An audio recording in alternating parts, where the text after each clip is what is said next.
శ్రీనివాస గోవింద శ్రీ వెంకటేశ గోవింద సంక్రందనో నిమిషయే కవీరస్యతగోజేనాజయ కవింద్రః సంక్రందనేన నిమిషేన జుష్టునా యుత్కారేణ దుశ్చవనేన ధృష్టునా తదింద్రేణ జయదత్సహద్వైయుధో నర ఇషుహస్తేన వృష్ణా సైషుహస్తైः సనిరంజభిర్వశే సంగస్రష్టా సయుధ ఇంద్రో గణేన దృష్టజిత్సోమపామాహు చక్షుగ్రధన్వా ప్రతిహితాభిరస్తా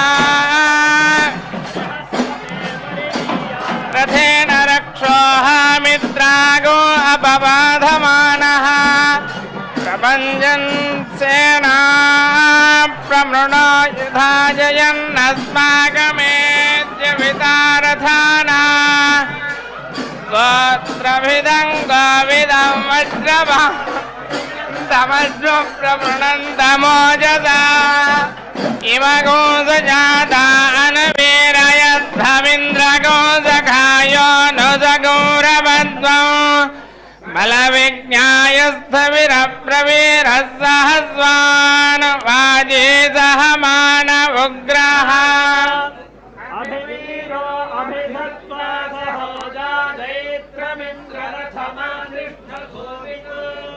అభిగోత్రాణి సహసాగాహమానో దాయో వీరస్య తమన్యరింద్రః. ஸ்ரீ வெங்கடேஸ்வரா பக்தி சேனல் திருப்பதி திருமலை ஸ்ரீ வெங்கடேஸ்வரா கோசாலையிலிருந்து நேரலையில் கோமாதா பூஜையை கண்டு வணங்க அமர்ந்திருக்கும் அனைத்து பக்தர்களையும் இனிய பொங்கல் வாழ்த்துக்களை சொல்லி வரவேற்கின்றது. ஸ்ரீ வெங்கடேஸ்வரா பக்தி சேனல் கருணை கூர்ந்து நமக்காக நன்றாக ஒளிபரப்பிக் கொண்டிருக்கின்றது. திருப்பதி தேவஸ்தானத்தின் மேற்பார்வையில் சிறந்த முறையில் சுகாதாரத்துடன் பசுக்கூட்டங்களின் பராமரிப்பை சிறந்த முறையில் பல ஆண்டுகாலமாக தொடர்ந்து நடத்தி கொண்டு வருகின்றது.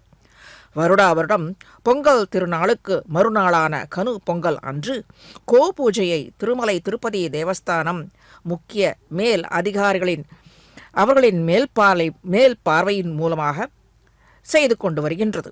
ஸ்ரீ கோவிந்தன் உகந்த கோபூஜை இது. பசுக்கூட்டங்களை மேய்க்கப் போகும் கண்ணனை நினைந்து ஸ்ரீ பெரியாழ்வார் அழகுற தீந்தமிழில் அழகாக சாதித்தருளியுள்ளார். கடியார் பொழில் அடி வேங்கடவா கம் போரேரே நீ யுகக்கும் குடையும் செருப்பும் குழலும் தருவிக்க கொள்ளாதே போனாய் மாலை கடிய வெங்கானிடை கன்றின் பின்போன சிறுகுட்டச் செங்கண்மால் வடியும் வெதும்பி உன் கண்கள் சிவந்தாய் அசைந்திட்டாய் நீ எம்பிரான் என்று அழகுற ஒரு தாயின் கருணையோடு சாதித்தருளியுள்ளார். அதாவது யசோதை பிராட்டியின் பாவத்தில் சாதித்தருளியுள்ளார்.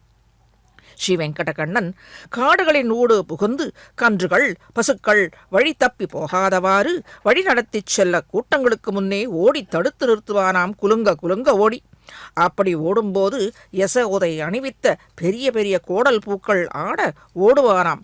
கண்ணனின் கருத்த திருமேனியில் மாடு கன்றுகள் ஓடும்போது கிளம்பும் புழுதிகள் படிந்து கிடக்குமாம். இப்படி புழுதி படிந்த கருத்த திருமேனியை நீராட்டிவிட விரும்புற்ற யசோதை தாயாரின் பாவத்தில் அழைப்பதாக பெரியாழ்வார் அமைந்துள்ள பாசரம் இது. இப்பொழுது இந்த கோசாலையில் நிரந்தரமாக அமைந்துள்ள சன்னதியின் முன்பு அனைத்து அதிகாரிகளும் அர்ச்சனையை செய்து கொண்டு மேலே கோவிற்கு நடக்க இருக்கும் பூஜையை நடத்த இருக்கின்றார்கள். யமுனை தீரத்தில் விளையாடி கழித்ததை இந்த திருமலையில் மலையப்பனின் திருவடி வாரத்தில் அடிவாரத்தில் அமைந்திருக்கும் இதோ நன்றாக நாம் கண்ணனை குழலூதும் கண்ணனாக சேவித்துக் கொண்டு ஆடு மேய்க்கும் கண்ணனாக சேவித்துக் கொண்டு இருக்கிறோம். ஆரத்தியும் நன்றாக சேவித்துக் கொள்ளலாம். சற்றே இந்த ஆரத்தியை சேவித்து மேலே விவரத்தை சேவிப்போம் பக்தர்களே.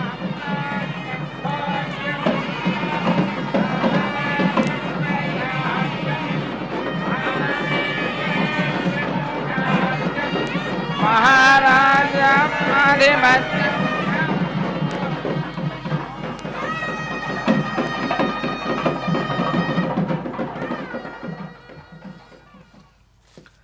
மலையப்பனின் திருவடி வாரத்தில், அதாவது மலை அடிவாரத்தில் மலையப்பன் உகந்த பசுக்கூட்டங்களின் பட்டி இருப்பது ஒரு ஏற்றமுடையதே. இவ்விடத்தில் அவனுடைய நியமனத்தின் பேரே அமைந்துள்ளது. ஸ்ரீ வெங்கடவாணன் உகந்த கைங்கரியம் அல்லவா இது?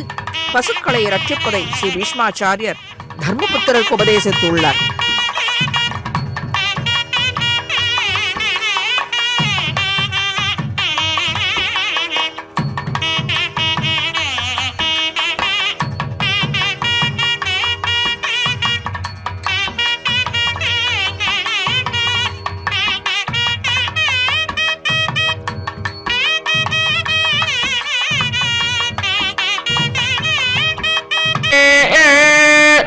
सर्वस्य जित्यै जित्यै सर्वस्य सर्वस्य जित्यै सर्वका सर्वं जित्यै सर्वस्य जित्यै सर्वं जित्यै सर्वको सर्वं जित्यै जित्यै सर्वमेवैव सर्वं जित्यै जित्यै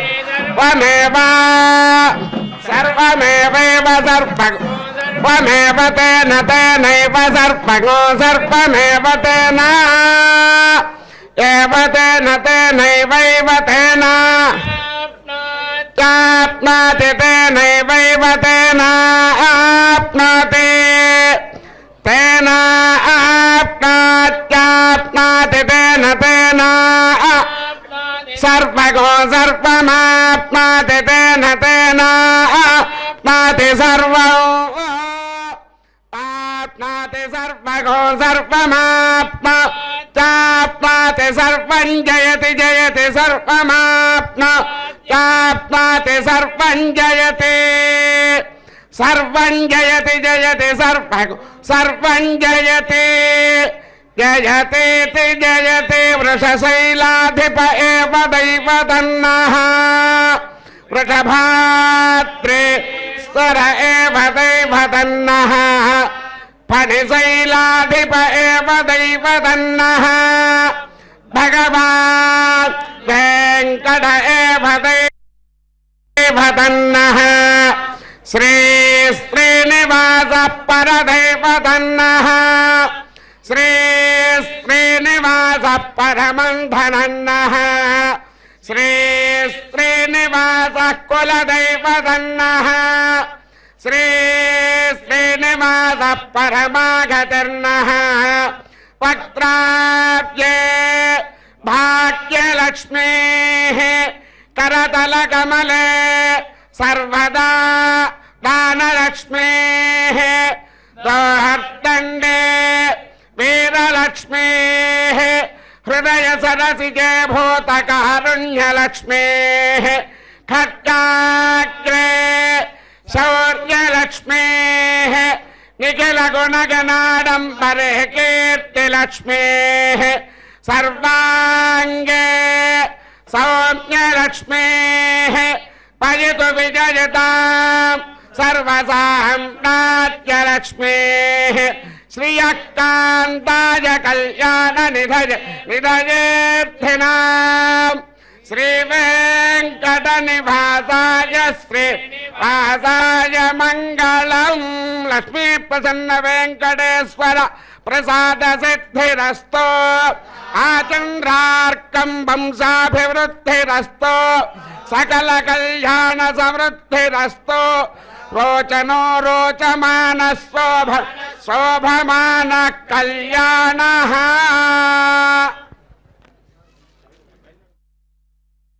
ஸ்ரீ பீஷ்மாச்சாரியர் தர்மபுத்திரருக்கு உபதேசித்துள்ளார் என்பதை ஸ்ரீ மகாபாரதம் அனுசாசன பகவத்தில் சேவித்திருக்கலாம்.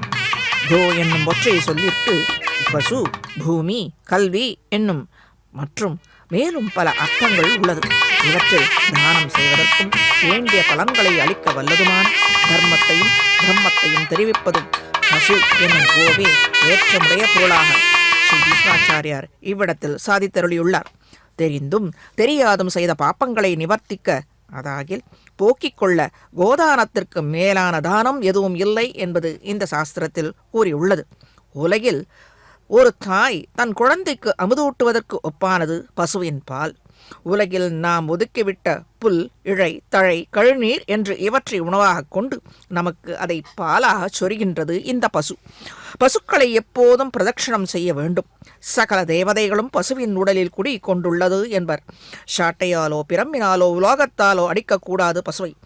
அப்படி செய்பவர்களின் வம்சத்தை சுற்றத்தை அழித்துவிடும் என்கிறார் ஸ்ரீ பீஷ்மாச்சாரியர். இப்பொழுது நாம் நேர்கொடு நேராக இந்த கண்ணனை, குழல் ஊதும் கண்ணனை, ஆடு மேய்க்கும் கண்ணனாக நாம் இங்கே சேவித்துக் கொண்டிருக்கிறோம். இது நித்தியபடியாக இங்கே அனைத்து கோமாதாக்களையும் கன்றுகளையும் ஸ்ரீ வெங்கடேஸ்வர திருமலை திருப்பதி தேவஸ்தானம் நன்றாக ரட்சித்து வருகின்றது, காப்பாற்றி கொண்டு வருகிறது. இப்படிப்பட்ட ஒரு சுபமான தினத்தில் நாம் நன்றாக சேவிக்கும்படியாக செய்திருக்கிறான் திரு வெங்கடநாயகன். ஒரு பிடி பில் கொடுத்தால் சகல தோஷங்கள் நிவர்த்தியாகும் பசுவிற்கு. புத்திர சந்தானமும் ஏற்படுமாம். மேலும் தீராத நோய்கள் தீர உயர்ந்த பசு நெய்யை கொண்டு தீபம் ஏற்றவோ அல்லது சிறந்த ஹோமங்களுக்கு தானமாகவோ அளிக்க சிறந்த மேன்மையான பலன்கள் உண்டாகும். நோய் நொடிகள் தீர்ந்து தீர்க்க ஆயுஷுடன் விளங்குவர்கள் என்பார்கள். சகல மங்களங்களுக்கு இருப்பிடமானதும் ஸ்ரீ லக்ஷ்மி தேவியை நித்திவாசம் செய்யும்படியான பசுவை எப்போதும் வணங்கி துதிக்க வேண்டும். அதாவது பண்டிகை நாட்களில் இந்த சிறந்த தினமான இன்று மட்டும் அல்ல, என்றும் செய்ய வேண்டும் என்பதே ஸ்ரீ பீஷ்மாச்சாரியர் பஞ்ச பாண்டவர்களுக்கு, அதுவும் தர்மபுத்திரருக்கு ஹிதமாக உபதேசித்தது. இந்த உலகம் மேன்மை பெற்று விளங்க பசுவை படைத்தார் பிரம்மா.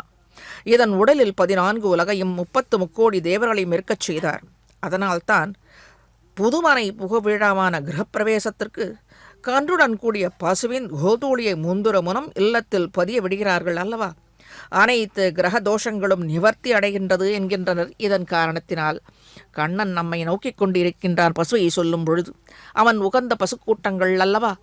காலிப்பின்றேசில் யமுனை நதிக்கரையில் அவன் திருவடிகளில் உள்ள சங்கு சக்கரங்கள் பதிய அந்த கன்றுக்குட்டிகளை நன்றாக மேய்த்துச் செல்வானாம்.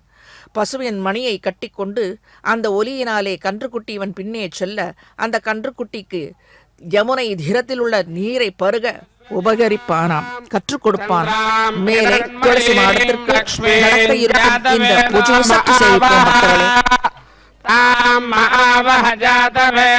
லக்ஷ்மீ மனபகாமினி யஸ்யாம் ஹிரண்யம் விந்தேஜங்காமஸ்வம் புருஷானஹம் அஸ்ரபூர்வாம் ரதமத்யாம் ஹஸ்திநாத பிரமோதிலீம் ஸ்ரீயன் தேவீமுபஹ்வயே ஸ்ரீர்மாதேவேர்ஜுஷாம் காம்சோஸ்மிதாம் ஹிரண்யப்ராகாராமாஹத்ரான் யலந்தேந்திருப்தாம் தர்ப்பயந்தேம் பத்மே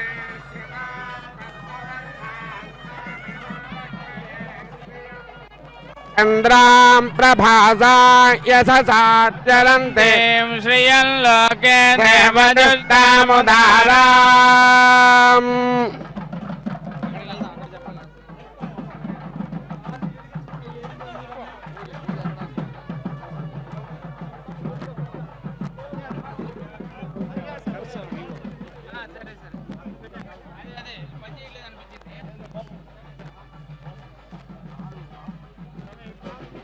வேதத்தில் பிரம்மஹத்தி தோஷமுடையவர்கள் கன்றுடன் கூடிய பசுவை தானம் அளிக்க வேண்டும் என்று உபதேசித்துள்ளது. ஆதிசங்கர் பகவத்பாதர் பசுதான் உலகின் அன்னை என்று பசுவின் ஏற்றத்தை பறக்க அருளி செய்துள்ளார். பசு நுழைந்த இல்லமோ இல்லத்தின் முன்பு பசு ஒதுங்கி இளைப்பாரினாலோ தீய சக்திகள் திருஷ்டிகள் அண்டாது விலகி போகும் என்கிறது வேத சாஸ்திரங்கள். ஏன் பசுவின் பால், வெண்ணெய் என்று 5 வித பொருள்களை கலந்து உண்டதால் உயர்வு ஏற்படும் என்பது ஆன்றோர்களின் கருத்து.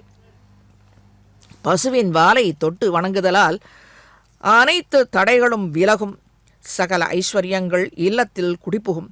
கன்றுடன் கூடிய பசுவை வலம் வரும் சமயம் காமதேனவே நமக, சகல தேவதாரூபிண்யை நமக, ஸ்ரீ மகாலட்சுமி வாசின்யை நமக, ஸ்ரீ ரிஷப பத்னியை நமக, ஸ்ரீ சௌபாகியதாரிண்யை நமக என்று முடிந்த மட்டில் சொல்லி வலம் வர வேண்டுமாம். இவையெல்லாம் மனனம் செய்ய இயலாதவர்க்கு உயர்ந்த ஸ்ரீ கோவிந்த நாமத்தை சொல்லிக்கொண்டு பிரதட்சிணம் வந்தாலே போதுமானது. அவன் உகந்து அனுகிரகிப்பான். இப்பொழுது கஜ பூஜை நடத்தி கொண்டிருக்கிறார்கள். அதனாலன்றோ ஸ்ரீ ஆண்டாள் நாச்சியாரும் கறவைகள் பின் சென்று காணம் சேர்ந்து உண்போம், அறிவொன்றுமில்லாத ஆய்க்குலத்து உந்தன்னை பிறவி பெருந்தனை புண்ணியம் யாமுடையோம் என்று அருளி செய்துள்ளாள். கா என்றால் வாக்கு, கோவிந்தன் காவிந்தி இதி கோவிந்தக என்று பொருள். வாக்கு தவறாதவன் இந்த கோவிந்தன். கறவைகள் பின் சென்றால் வணங்கினால் அனைவருடனும் குடும்பத்தாருடன் என்றும் ஒன்று கூடி சேர்ந்தே இருப்போம். அதை என்ன மாடு மேய்ப்பது என்று இல்லை, நாம் தவறான வழி செல்லாதவாறு உபதேச கிரமத்தாலே அவனை அண்டி இருக்கும் அடியார்களை திருத்தி வழிநடத்த செல்பவன் இந்த கோபாலன். அதுதான் கா என்றால் கோவிந்தன், காவிந்தி தி இதி கோவிந்தக என்று காத்து ரட்சித்து வழி நடத்தி செல்பவன் இவன்.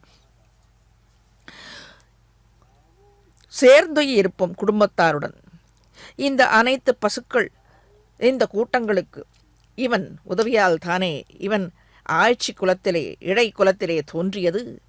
அத்தனை ஏற்றமுடையது. இடக்கை வலக்கை தெரியாத ஆட்சிமார்களோடு ஒன்று கூடி என்றும் உகந்திருந்தது. பசுக்கூட்டங்களோடு பசுக்கூட்டங்களாக கன்றுக்கு வழிநடத்தி சென்றது. இவன் அத்தனை உகந்த இடமாக யமுனை நதிக்கரையிலே அத்தனை லீலைகள் புரிந்தவன் இவன். அத்துணை ஏற்றமுடைத்தது இந்த கோரக்ஷணம். இதை நாம் காணும் பாக்கியத்தை இந்நன்னாளில் பெற்றோம் என்றால் அதுவும் அந்த கோவிந்த கூட்டனின் அருள் என்றால் மிகையாகுமோ? இப்படி இத்துணை ஏற்றமுடைய இந்த பசுக்கூட்டங்களின் ரட்சணம் நாம் காணும்படி செய்கின்றான் என்றால் இந்த ஒரு நாள் மட்டும் செய்யுதல் கூடாது. என்றுமே அந்த பசுக்கூட்டங்களுக்கு பசுவிற்கு அன்பானதாகவும் ஒரு கைப்பிடிப்பில் கொடுத்தாலே போதுமானது. அது உகந்து நம்முடைய தோஷங்களை நிவர்த்தி நடத்தி செல்லும் என்பதே சாஸ்திரங்கள் கூறுகின்றது. கோவிந்தநாம உச்சாடத்துடை சொல்ல எத்தனிக்கும் சிந்தையினுடை நம்மை உடல் இயங்குகின்றது. இத்துணை பக்தி பரவசத்துடன் இவ்விடத்திலே நாம் கண்டு கொண்டிருக்கிறோம். பகவானை தந்தை தாய் என்று அடைந்ததாக நாம் நினைக்கும் பொழுது அந்த தந்தை தாய் காப்பது போல நாமும் பசுக்கூட்டங்களை காக்க வேண்டும். பெற்றவர்களுக்கு அன்றோ குழந்தைகளின் எண்ணம் புரியும். பக்தர்களுக்கு அனுகிரகிக்க என்றே இவனது கல்யாண குணங்கள் உள்ளது. அப்படி இவனுக்கு பசுக்கூட்டங்களை ரட்சிக்கும், அதாவது ஒரு பிராணி ஹிம்சை செய்யாது, பிராணிக்கு நாம் அது வாயில்லாத ஜீவன் அல்லவா, அதற்கு உதவிகரமாக இருந்தால் அதுவே இவன் மேன்மையாக கொண்டு நம்மை ரட்சிப்பான் என்பதே சாஸ்திர விகிதம். இதை சுவாமி ஸ்ரீ பிள்ளை உலகாரியன் ஒரு சூர்ணகையில் எப்படி குற்றம் கண்டு வெறுவாமைக்கு வாத்சல்யம் இவனுக்கு உள்ளது, காரியம் செய்யும் என்று துணிகைக்கு சுவாமித்தம் இவனிடத்திலே உள்ளது, சுவாமித்துவம் கண்டு அகலாமைக்கு சௌசீல்யம் கண்டு பற்றுகைக்கு சௌலபியம், விரோதியை போக்கி தன்னை கொடுக்கைக்கு ஞான சக்திகள் இருக்கிறது இவனிடத்திலே. நாம் செய்யும் குற்றங்களை தெரிந்தும் தெரியாமல் செய்யும் குற்றங்களை அதுவே நமக்கு விரோதியாக அமைகின்றது. அந்த விரோதியை நீக்கி நமக்கு மேன்மையை தர இந்த சம்ரக்ஷணம், பிராணிகள் சம்ரக்ஷணம், அதுவும் கோமாதா சம்ரக்ஷணம் ஏற்றமுடையது. இப்பொழுது உயர் அதிகாரி இவ்விடத்திலே இந்த கோசாலையிலே அதற்கு தகுந்த அனைத்து கிரமங்களையும் செய்து கொண்டிருக்கிறார். மேலே சற்று சேவிப்போம்.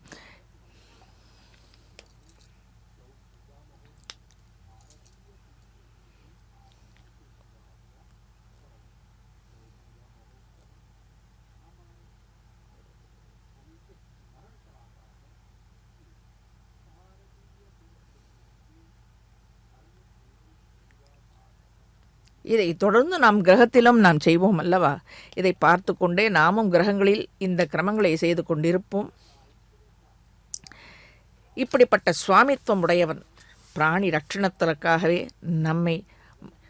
நாம் செய்யும் பாவங்களை ஏதோ ஒரு விதத்தில் நிவர்த்தி செய்த பிராயச்சித்தம் செய்ய ஒவ்வொரு காரணமும் கொடுக்கிறான்.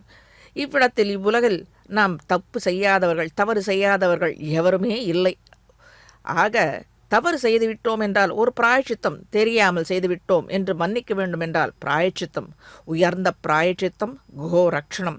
பசுவை வளர்க்க முடியாவிட்டால் கூட இந்த கோசாலைகளுக்கு சென்று நம்மால் முடிந்த அளவில் வைக்கோல் வாங்குவதற்கோ புல் வாங்குவதற்கோ அகத்திக்கீரை வாங்குவதற்கோ எதற்காக வேண்டாலும் நாம் நம்மால் முடிந்த அளவுக்கு அதற்கு ரட்சணை செய்வதற்கு உரிய கிரமங்களை, அதாவது தானியங்களையோ தனங்களையோ நாம் அதற்கு கொடுத்தோம் என்றால் உயர்ந்த ஏற்றம் உடைகிறது.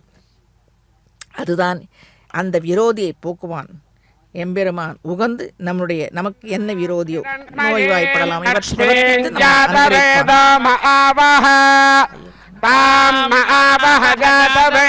லக்ஷ்மீ மனபகாமினி யஸ்யாம் இரண்யம் விந்தே ஜங்காமஸ்வம் புருஷானஹம் அஸ்வபோர்வாம் ரசமத்யாம் அஸ்திநாத பிரமோதினே ஸ்ரீயம் தேவேமுபஹ்வயே ஸ்ரீர்மா தேவேத்யுஷதாம் காம் சதோஸ்மிதாம் ஹிரண்யப்ராகாராமாத்ரா ஜலந்தேந்திருப்தான் தர்ப்பயந்தேம் பத்மே ஸ்திதாம் பத்மவர்ண மிஹாபக்வயே ஸ்ரீயம் महादेव्यै च विद्महे विष्णुपत्न्यै च धीमहि तन्नो लक्ष्मीः प्रचोदयात् गावो भगो गाव इन्द्रो मे अच्छात् गावः सोमस्य प्रथमस्य भक्षः इमाया गावः स जना स इन्द्रः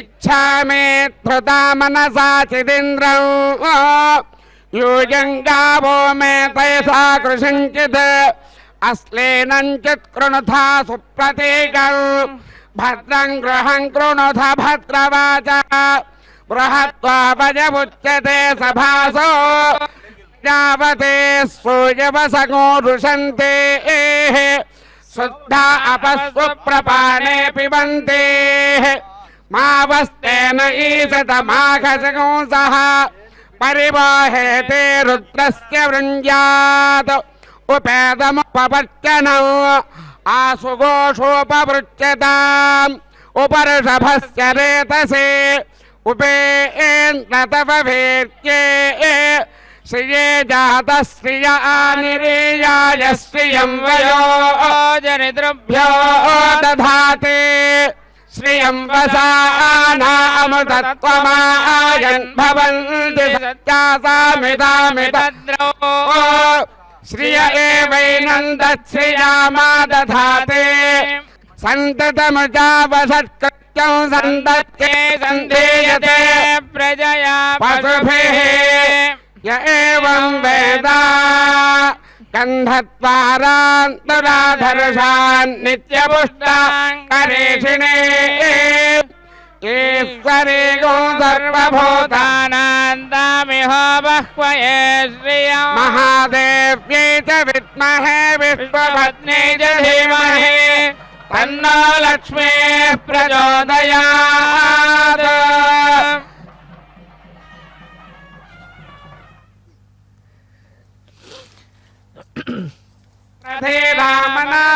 रामनाथावाचमक्राता अत्र सखायः सख्यानि जानते भद्रेशा लक्ष्मीर्निहिता वाची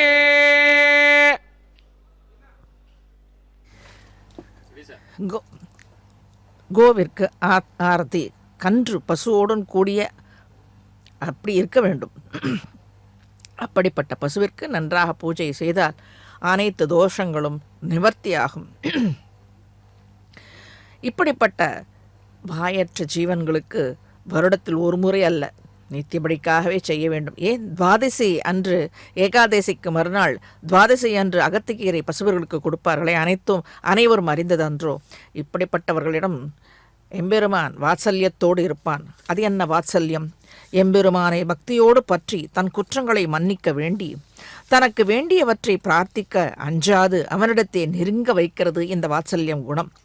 ஒரு தாய் பசு அன்று ஈன்ற கன்றுக்குட்டியின் மீதுள்ள கழிவுகளை முகம் சுளிக்காது நீக்கி அதற்கு பாலையும் உண்ண கொடுக்கின்றது அல்லவா? அந்த பாவனைக்கே வாத்சல்யம் என்று பொருள். இப்படிப்பட்ட வாத்சல்யத்தை பக்தர்கள் பொருட்டு உடையவன், அதாவது நாம் கன்றுக்குட்டி என்றால் நம்மை ரட்சிக்கும்படியான தாய் பசுவாக நம் பசியை ஆற்றுபவனாக இருக்கின்றான் இந்த கண்ணன். அதுவன்றோ இப்பொழுது நாம் கண்டு கொண்டு இருப்பது? அவனை, அதாவது பக்தர்களின் தோஷங்களை போக்கி அருள வேண்டும் நம் வெங்கடகிருஷ்ணன் அருளுவான். அவனை நெருங்கி நம் பிரார்த்தனைகளை அவன் திருவடியை வாரத்தில் சமர்ப்பிக்க அஞ்சவே வேண்டாம். இப்பொழுது அதுதான் நடந்து கொண்டிருக்கின்றது. மன்னிக்க வேண்டி இரு கரங்களை கூப்பினால் போதும், இளகி விடுவான் நம் வேங்கடவாணன். அடுத்தது சுவாமித்துவம், அவனிடத்திலே உள்ள உயர்ந்த குணம். கோவிந்த கோபாலனோடு உள்ள உறவு நமக்கு இங்கே ஒழிக்க ஒண்ணாது. எனவே இவனை வேண்டினால் நம் காரியம் நடக்குமா என்ற சந்தேகமே வேண்டாம். பகவான் உடையவன் என்றால் அவனது உடைமை, அவனுடைய சொத்து, அவனுடைய பொருள் நாம், அதாவது பசு கூட்டங்களான நாம் அவனுடைய குழந்தைகள். இந்த பக்த கூட்டங்களான நான் தான் அவனுக்கு சொத்து. நமக்கு அவசியம் காரியம் செய்தே தீருவான் என்று அவனையே நம்பி இருப்பார்க்கு அணுகுவதற்கு உறுப்பாக சொல்லப்பட்ட குணம் சுவாமித்துவம் உயர்ந்த குணமாக கொள்ளப்பட்டது. அதனால் அன்றோ நாம் செய்யும் பிழைகளை நிவர்த்திக்க ஏதேனும் ஒரு பிராயச்சித்தத்தை சொல்கிறார். அதற்கு உயர்ந்த பிராயச்சித்தம் கோ ரக்ஷணம், கோ தானம், இவை அனைத்தும் சொல்லப்பட்டுள்ளது. அதாவது நெய்யை ஹோமத்துக்கு அனுகிரகிக்கலாம் என்று சொன்னோம் அல்லவா, அதை போன்ற பசு, அதற்கு தொடர்ந்து அதனுடைய சார்ந்த அனைத்து பொருள்களும் அனைத்து கிரமங்களுக்கும் அனைத்து பிராயச்சித்தங்களுக்கும் உகந்த ஒன்று, உயர்ந்த ஒன்று. அடுத்தது சௌசீல்யம், மிக உயர்ந்தவன் பகவான். குற்றத்திற்கே இலக்கான நமக்கு எவ்வாறு அனுகிரகிப்பான் என்ற எண்ணம் கூடாது இந்த பக்தர்களுக்கு. குகனோடு சபரியோடு கலந்திருந்ததால் போலே நமக்கும் பலனை அனுகிரகிப்பான். வேண்டியதை வேண்டியவாறே அருளுவான் ராஜகோபாலனான ஸ்ரீ கோவிந்தன்.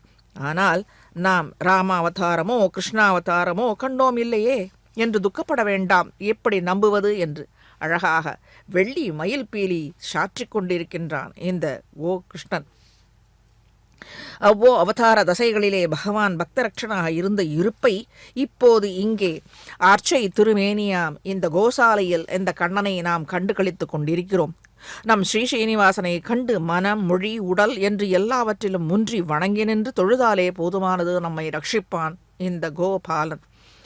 அடுத்தது சௌலபியம் என்ற கல்யாண குணம்.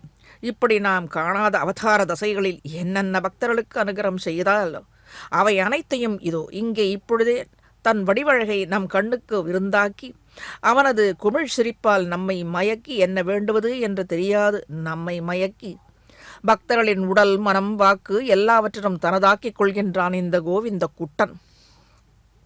நாம் வேண்டாமலேயே அனுகிரகிக்கின்றான் அல்லவா. நமக்கு எல்லா பலன்களையும் அடையச் செய்கின்றான், அள்ளித் தருகின்றான். அதாகில் பக்தர்களின் பொருட்டு அவனிடத்தே உள்ள உயர்ந்த குணம் சௌலபியம் என்கிறது. இந்த சௌலபிய குணத்தாலே தான் நாம் பிராயச்சித்தம் வேண்டும்படியாக செய்கிறது. அதுவன்றோ இவன் ஸ்ரீ கீதையிலும் உபதேசித்து அருளியது. தவறு செய்யாதவர்கள் யார்? மேலே தவறு செய்தவர்கள் கூட மன்னித்தருளும்படி தாயார் கூடவே இருந்து நமக்கு அனுகிரகித்து கொண்டிருக்கிறாள். கோவை பற்றி சொல்லும் பொழுதே அவனுடைய திரு பார்வை நேத்திரங்கள் நம்மீது படும்படியாக இருக்கின்றது. எத்தனை உகந்த திரு நேத்திரங்கள், திக்ஷண்யமான நேத்திரங்கள், சௌலபியத்தை அள்ளித்தரும்படியான, நம்முடைய வேண்டுதல்களை அள்ளித்தரும்படியான நேத்திரங்கள் உடையது. இத்தனை திக்ஷண்யமாக நாம் அந்த சன்னதிக்கு சென்றால் கூட சேவிக்க இயலுமா என்பதைய சந்தேகம். இப்பொழுது ஸ்ரீ வெங்கடேஸ்வரா பக்தி சேனல் அவர்கள் மூலம், அவர்களின் உதவிக்கரம் மூலமாக, பொருளாளர்கள் மூலமாக நாம் நன்றாக சேவிக்கலாம்படியாக கிருஷ்ணனை, கோபால கிருஷ்ணனை, கோவிந்த கிருஷ்ணனை வடிவழகை நாம் நன்றாக சேவித்து கொண்டிருக்கிறோம். அவனுடைய அருளை நன்றாக பெற்றுக்கொண்டும் இருக்கிறோம் இந்த கோசாலையில். எப்பொழுது வந்தாலும் இந்த திருமலை தேவஸ்தானம் இங்கே நடத்தி கொண்டிருக்கும் இந்த கோசாலைக்கு சென்று அவர்களால் முடிந்த பொருள் உதவியும் செய்து நன்றாக சேவித்து கொண்டு வரலாம். அத்தனை உயர்ந்த இடம், அத்தனை உயர்ந்த ஏற்றம் பெற்ற இடமாக, அதாவது மலை, அவன் குடிக்கொண்டிருக்கும் மலை அடிவாரத்திலே உள்ளது இந்த இடம். மேலே சற்று சேவிப்போம்.